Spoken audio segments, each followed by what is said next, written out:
pusong napapagod, ika'y magpahinga.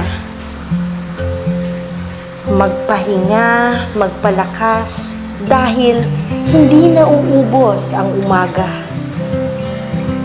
May mga bagay na kailangang maintindihan ng isang isipang puno ng kabiguan.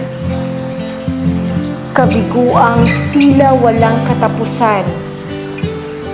Sinasabi ko sa iyo, kaibigan, hanggat ika'y hindi bumabalik, hanggat ika'y hindi tumitigil sa pagnais ng mga bagay na wala namang kabuluhan, ang puso ay patuloy na mapapagod.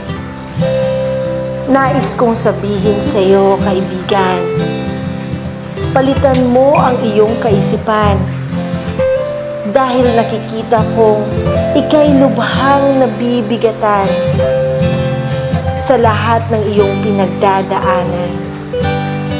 Kaibigan, sa Diyos ika'y magpahinga. Sa Diyos, sabihin mo lahat.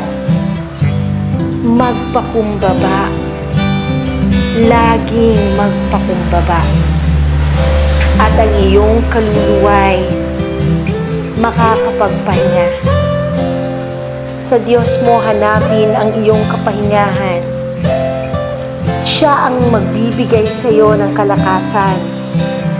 At ang iyong mga kabiguan ay tiyak mapapalitan ng walang hanggang pasasalamat at saya.